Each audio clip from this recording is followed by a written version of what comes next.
आपके सामने genuine problems जो आई तैयारी करते हुए, जैसे किताब ले आना और उसको ना पढ़ पाना, 3 महीने बाद धीरे धीरे उसका प्रेशर जनरेट होना, किसी दिन पढ़ने का मन हो और किसी दोस्त ने एकदम ज़बरदस्ती कर ही दिया और उस दिन पढ़ना छूटा, 2-3 दिन और छूट गया साथ में, उससे एक दिमाग पर तनाव क्रिएट हो जाना, कभी कभी ये मन करना कि मतलब महासागर में उतर गए हैं, मझधार में फंसते जा रहे हैं, छोड़ ही देते हैं, ज़्यादा अच्छा है। ये सारे वो समस्याएं हैं जो रोज़ आती ही आती हैं। कभी कभी मन में इतना उत्साह होना कि कल ही एग्ज़ाम ले लो, बात बराबर कर दें, तैयारी मेरी बहुत अच्छी है, और फिर उसी आदमी का 15 दिन बाद इस स्थिति में आ जाना कि लगे कि अब घर वापस चलना ज़्यादा अच्छा है। और कुछ लोगों को प्रॉब्लम होती है, जैसे फैमिली प्रॉब्लम्स भी होती हैं जो सीरियस कंसर्न है, दबाव, घर से पढ़े ना पढ़े लेकिन महसूस होता है कि घर जाएंगे तो लोग देख रहे होंगे मुझे।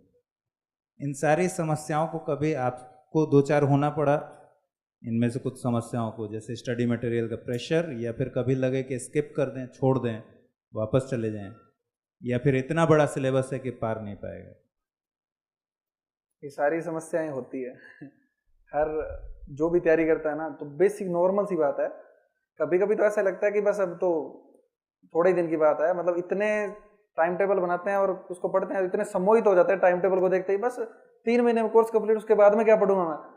और कई बार ऐसा लगता है कि ना भाई ना, ये तो नहीं हो पाएगा। तो बात यह है कि इन दोनों के बीच में जो मार्ग है ना, हमें उसको अपनाना पड़ेगा। अरस्तु ने बोला था कि जो दुस्साहस है और कायरता है उसके बीच की जो स्टेज है ना, उसको साहस कहते हैं।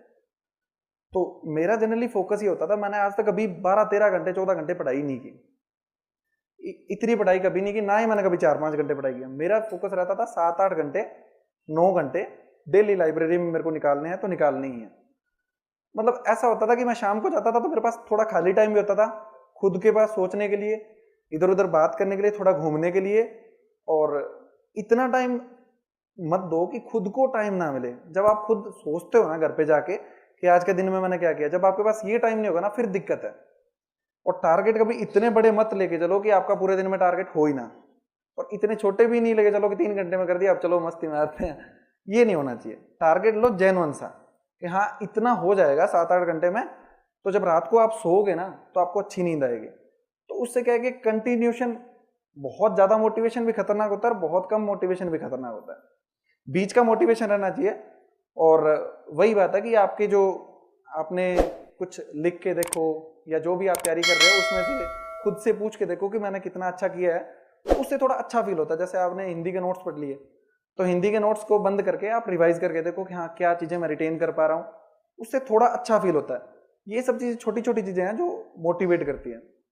और दूसरी बात है कि शुरू में मैं आया था तो मेरा कोई दोस्त नहीं था यहाँ पे, मैं सिंगल रूम लेके रहता था और सिंगल ही मैंने, मतलब मेंस तक मैं ऐसे ही रहा था। तो प्री तक थोड़ी सी ये दिक्कत आती थी कि अकेलापन महसूस बहुत होता था। कई बार ऐसा लगता था कि कोई खुद का नहीं है, सब अपने अपने, मतलब ये ऐसी फीलिंग भी आती है कई बार कि कोई हमसे बात करने वाला नहीं होता।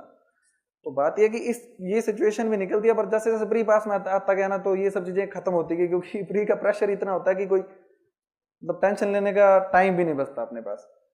तो ये है कि ये सब चीजें आती है तो एक आधा दोस्त रखना चाहिए जो आपसे बात कर सके, आपकी चीजें देख सके। जैसे मेंस के टाइम में मेरे 1-2 दोस्त थे, उन्होंने बहुत अच्छी हेल्प की थी मेरी।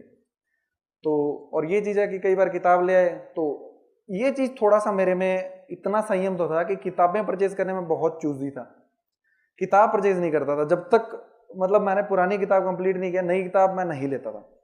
तो ये सबसे बड़ा था। जैसे मैंने किताब परचेज की, मान लो इन्वायरमेंट की बुक परचेज कर ली, मैंने उसको एक बार पढ़ लिया, तो फिर मैं उसको हैंड टू हैंड दोबारा स्टार्ट करता था, दूसरी नई किताब नहीं लेकर आता था, क्योंकि अगर उसको छोड़ दिया तो वो वाली किताब मैं जब दूसरी पढ़ूंगा तब तक वो वाली खत्म है, याद नहीं रहेगी।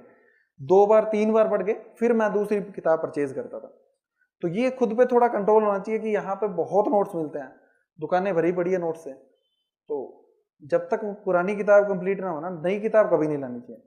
और कई बार ऐसा भी होता है कि आप कहीं घूमने निकल गए कि छोड़ो यार कौन सी पढ़ाई है, तो कोई दिक्कत नहीं है। जब पढ़ाई का टाइम हो तो पढ़ाई का ही टाइम होना चाहिए, और एंटरटेनमेंट का टाइम हो तो एंटरटेनमेंट का ही हो। दोनों मिक्स करोगे ना तो ना वो हो पाएगा ना वो हो पाएगा।